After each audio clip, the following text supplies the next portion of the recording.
উহুদের যুদ্ধে দুই সাহাবীর সাহসিকতা দেখে সবাই অবাক হয়ে গেল। হযরতে সাদ ইবনে আবি ওয়াক্কাস আর আব্দুল্লাহ ইবনে জাহাশ দুইজন সাহাবী বের হয়ে পড়লেন উহুদের যুদ্ধে কাফেরদের বিরুদ্ধে যুদ্ধ করার জন্য। যখন আগের দিকে সামনের দিকে অগ্রসর হতেছিলেন, এক পর্যায়ে কিছু রাস্তা যাবার পরে আব্দুল্লাহ ইবনে জাহাশ ডাক দেয়া বলেন, ভাই, দিন কায়েমের জন্য দিনের রাস্তায় আমরা বের হয়েছি। যতগুলো জায়গায় দোয়া করলে দোয়া কবুল হয়, এটাও একটা দোয়া কবুল হওয়ার জায়গা। দোয়া কবুল হওয়ার কিন্তু একটা মাধ্যম। যতগুলো জায়গা আল্লাহকে ডাকলে আল্লাহ সাড়া দেন। তাহাজ্জুদের সময় আল্লাহরে ডাকলে আল্লাহ সাড়া দেয়। আসরের নামাজের পরে মাগরিবের আগ মুহূর্তে আল্লাহকে ডাকলে আল্লাহ সাড়া দেয়। জুমার দিনে জুমার রাতে আল্লাহরে ডাকলে আল্লাহ সাড়া দেয়। নামাজের সেজদায় আল্লাহরে ডাকলে আল্লাহ সাড়া দেয়। দিন প্রতিষ্ঠা করার জন্য কাফেরদের বিরুদ্ধে যখন যুদ্ধের সম্মুখীন হয়ে যায়, ওই বান্দাগুলো মুখ দিয়ে যে দোয়া করে, দোয়াগুলো আল্লাহ কবুল করে নেয়। আব্দুল্লাহ ইবনে জাহাশ সাদ ইবনে আবি ওয়াক্কাসকে বলে, আমরা তাহলে দোয়া করতে পারি, কারণ দোয়া করলেই কবুল। ভাই, দোয়া করলেই কবুল হয়ে যাবে, এই সুযোগটা আমরা ছেড়ে দেব কেন? হেলায় নষ্ট করব কেন? আমরা দোয়া করতেই পারি।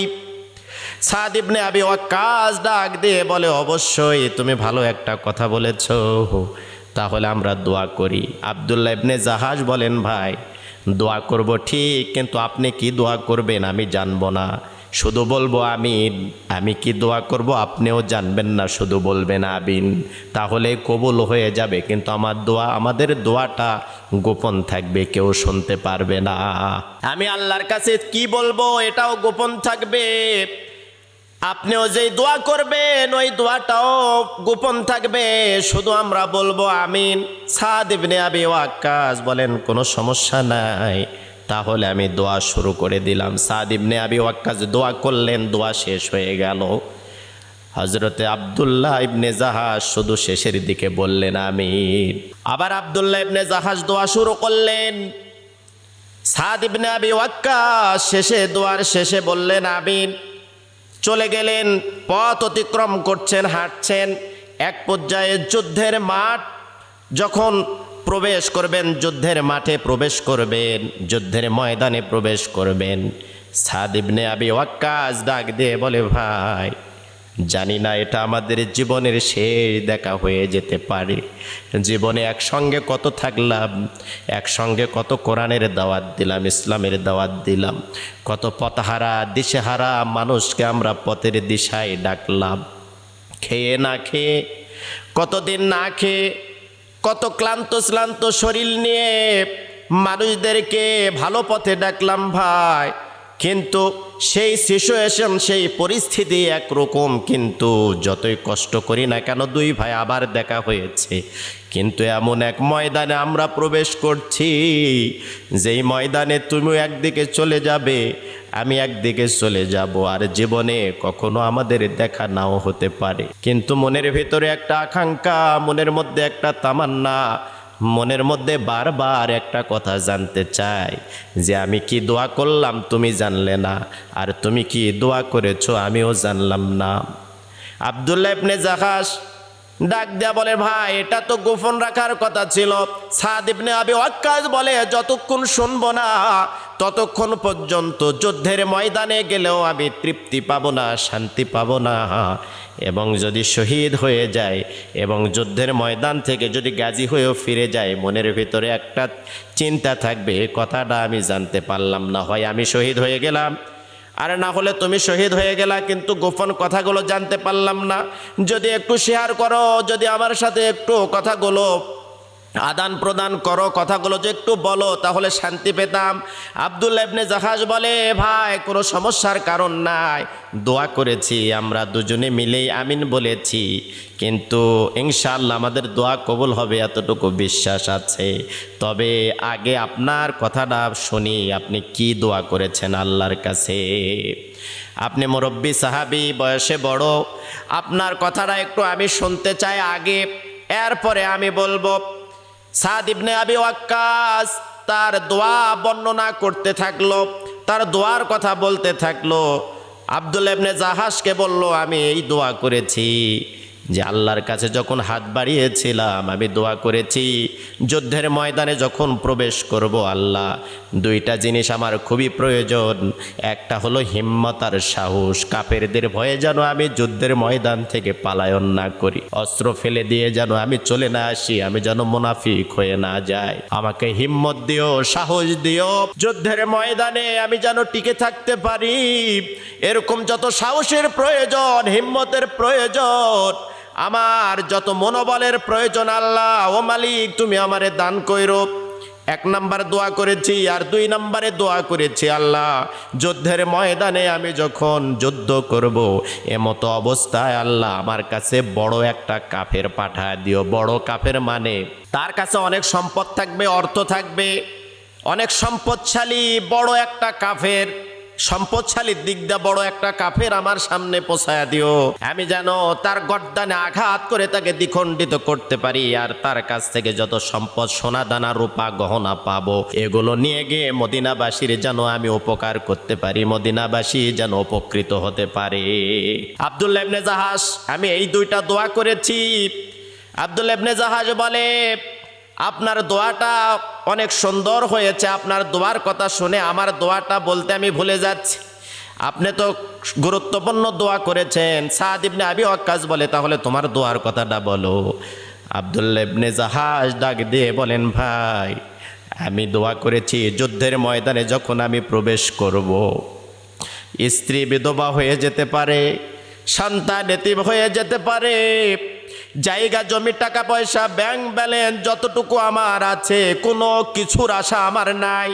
আমি একবারে যুদ্ধের ময়দানে চলে এসেছি মালিক আল্লাহ, কিন্তু ইহুদের ময়দানে তো কাফেরদের হাতেও কিছু সাহাবী তো শহীদ হয়ে যেতে পারে, কিছু মুসলমান তো মৃত্যুবরণ করতে পারে, শহীদ হতে পারে। যে কয়েকজনই শহীদ হোক না কেন, যদি 2 জন হয় আমার নামটা লিখে নেওয়া যায় কিনা? যদি 5 জন শহীদ হয়ে যায় তাহলে আব্দুল্লাহ ইবনে জাহাশের নামটা আল্লাহ দয়া করে লেখা যায় কিনা? আল্লাহ দয়া করে মেহেরবানি করে 2 জন 4 জন 5 জন 10 জন যাই শহীদ হোক না কেন, ওই শহীদের কাতারে আমার নামটা দয়া করে লিখে দিবেন। এই দোয়াটা আমি করেছি। আর 2 নম্বরে আমি দোয়া করেছি, আল্লাহ কিয়ামতের ময়দানে হাত সাক্ষ্য দিবে, পা সাক্ষ্য দিবে, কান সাক্ষ্য দিবে, চোখ সাক্ষ্য দিবে, ব্রেন বুদ্ধি সব কিছু কিয়ামতের দিনে মুখে টেপ মেরে দেওয়া হবে, সব কিছু গোপন কথা ওপেন করে দিবে আল্লাহর কাছে। হাত পা গুলো শহীদ হলে বিনা হিসাবে জান্নাত পাওয়া যায়। আমি আল্লাহর কাছে বলেছি, আল্লাহ আমি শহীদের মৃত্যু চাই, কিন্তু শুধু শহীদই মৃত্যু চায় না, কাফেররা যখন আমাকে হত্যা করবে, আমাকে শহীদ করবে, আমি কিয়ামতের দিনে আমার হাত পা গুলো আমার বিপক্ষে যদি সাক্ষ্য দেয় আমি ধরা খেয়ে যাব। কাফেররা যেন আমার হাত কেটে নেয়, আমার পা কেটে নেয়, আমার চোখ তুলে নেয়, আমার কান কেটে নেয়, আমার নাক কেটে নেয়। আল্লাহর কাছে ফরিয়াদ করেছি, ও মালিক কাফেররা যখন আমারে শহীদ করবে, শুধু শহীদি মৃত্যুই চায় না, আমার হাত পা চোখ কান নাকগুলো সব কিছু যাতে কেটে নেয়, যাতে করে কিয়ামতের ময়দানে এই অঙ্গগুলো হাত পা গুলো আমার বিরুদ্ধে কোনো সাক্ষ্য দিতে না পারে। যুদ্ধের ময়দানে যুদ্ধ শুরু হয়ে গেল।